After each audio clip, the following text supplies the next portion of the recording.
El pupitre digital.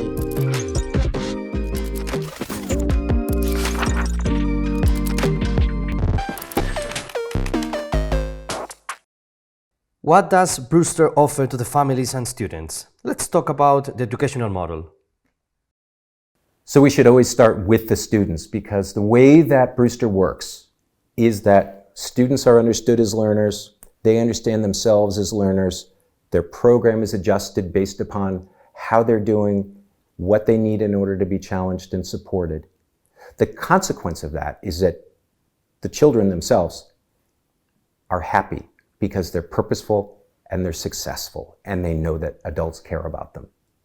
What does that do to a family? It's remarkable, actually.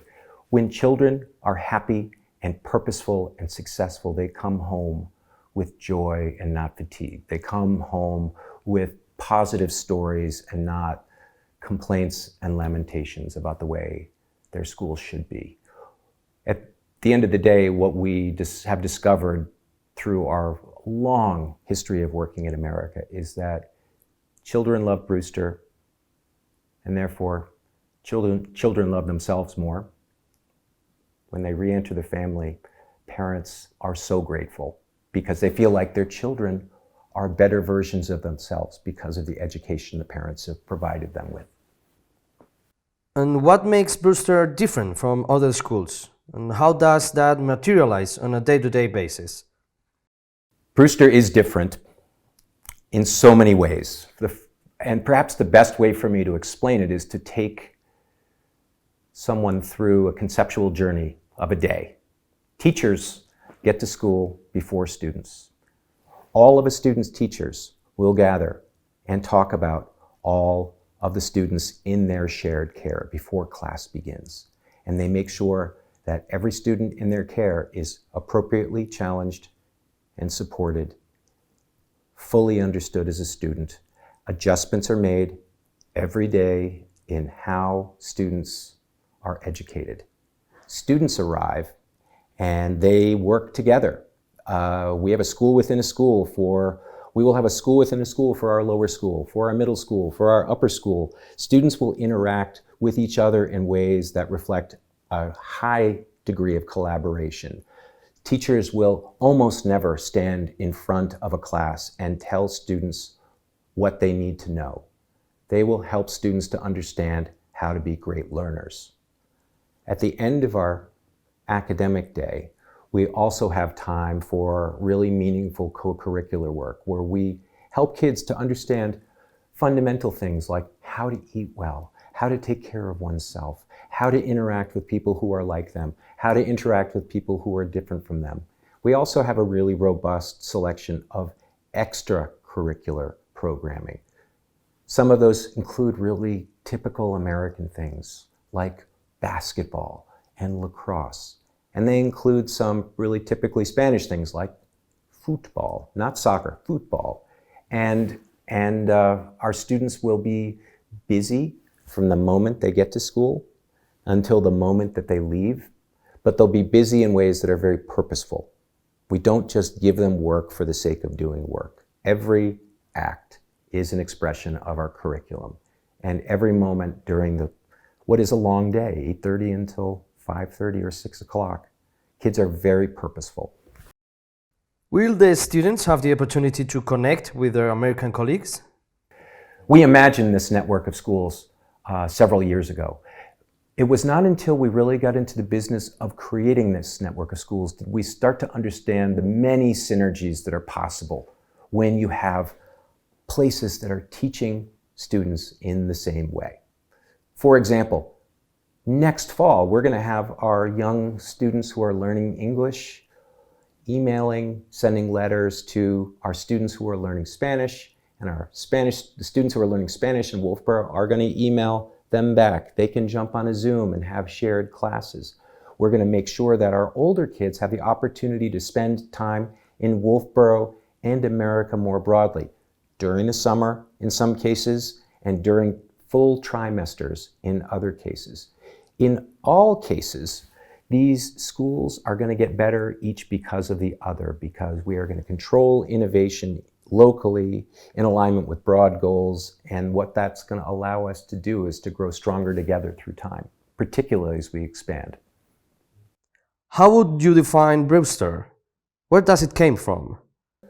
Brewster is a school that believes that all students do not learn alike, all students don't think alike, and that the world needs this generation of students to learn how to become adults who are capable of working together toward common objectives. Where does Brewster come from? Brewster is a 203-year-old school from New England in the United States, and it blends tradition and innovation in ways that I've never seen anywhere else. And why did you choose Madrid? And how is the landing being? I chose Madrid for a lot of reasons. I had an emotional connection to Madrid because the first time I ever got on a plane when I was 23 years old in 1989 was a trip to Madrid by myself. And I loved it. I spent time walking the streets, in the Prado, in the cafes, and maybe even some time in the bars, and I thought it was a very, very special place. And it captured my imagination as a young person. And it was interesting that 30 years later, when I was trying to determine the right place to begin our network, as a result of much analysis, Madrid became the place, because we recognized that there was a tremendous amount of demand for American-style education. We recognized that this is a place where we could actually find others interested in supporting this endeavor, and we recognized that we could be successful entering the market alongside a bunch of other great schools. How would you define the Brewster student?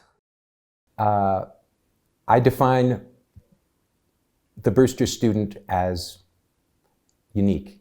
Each student is different. We have the capacity to support and challenge the brightest students in the world.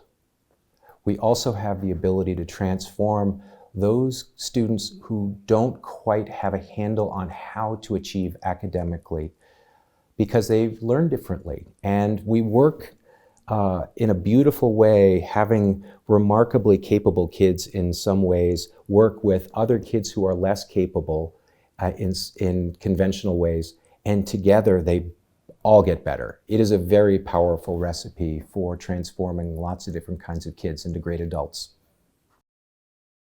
How important will the facilities be in the educational project? Schools can happen anywhere, right? We can have great schooling, great teaching, and great learning happen in a cellar with no windows and a few light bulbs. The reality is that where we are in historic, beautiful buildings, in the middle of Chambéry, in the middle of Madrid, is the optimal context because we have classrooms that are going to function to serve our program. We have grounds that are going to function to serve our children. We have a relationship that is already emerging to Chambéry and to Madrid more broadly that will allow Chambéry and Madrid to become part of our classrooms, part of the learning environment which our kids are growing. So I can't thank Madrid enough for welcoming us and for sharing its resources with us. What are the most important challenges of Brewster in Madrid?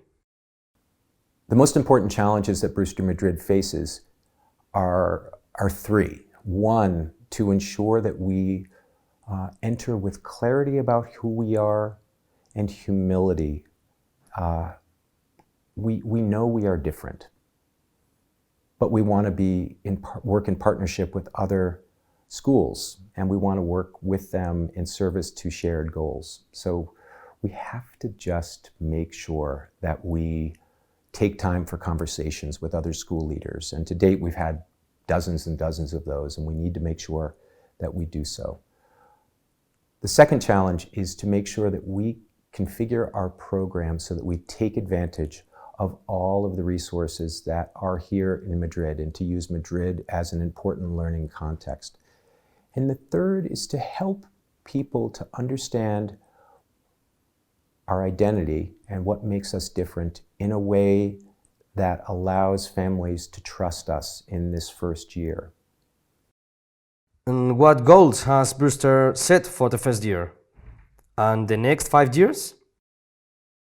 We only have one objective for the first year, and it's a very simple one in conception. It's a very challenging one in execution, and it is to serve every child the way that he or she needs to be served.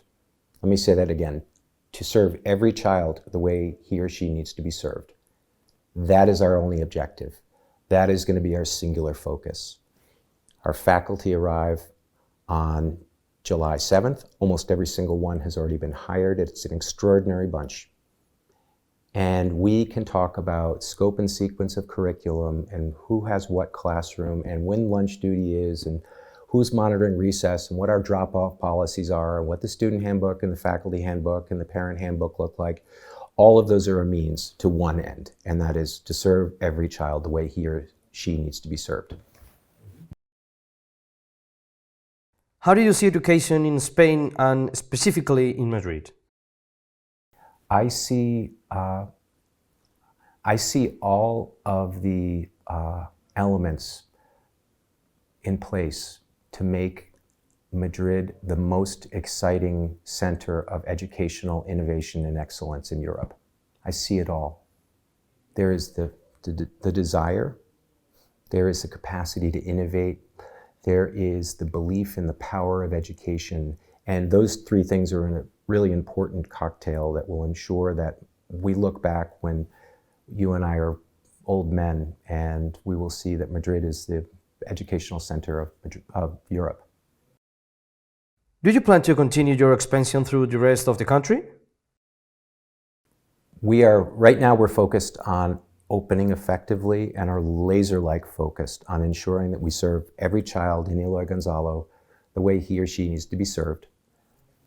We are building another team to launch in La Moraleja in 2024, and their mandate is going to be the same, to serve every child in La Moraleja the way he or she needs to be served. Beyond 2024, we've been approached by a number of entities asking us to bring what we have to other parts of Spain, as well as other parts of Europe, as well as other parts of the world, but we are not getting ahead of ourselves. Growth uncontrolled results in quality unmanaged. How important is internationalization in education and educational centers?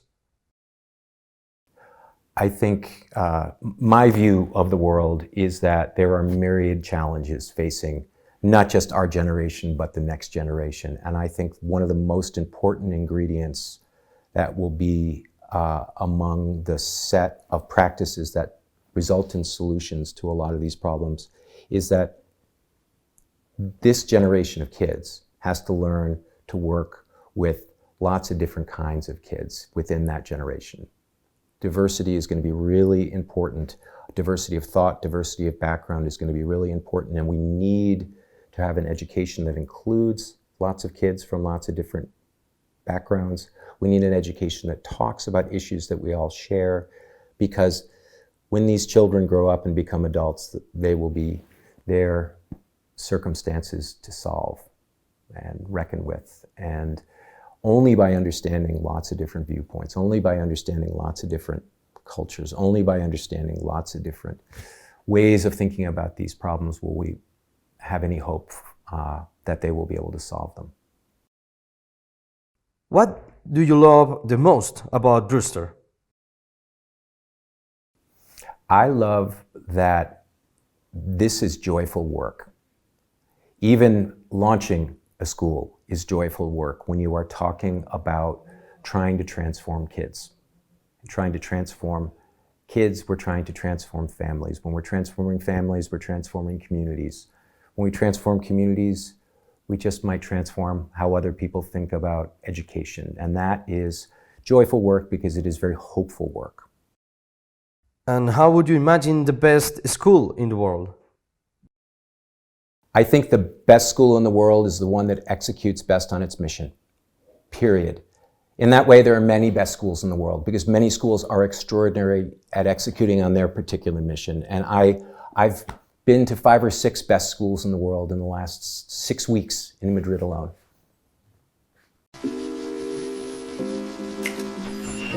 El pupitre digital.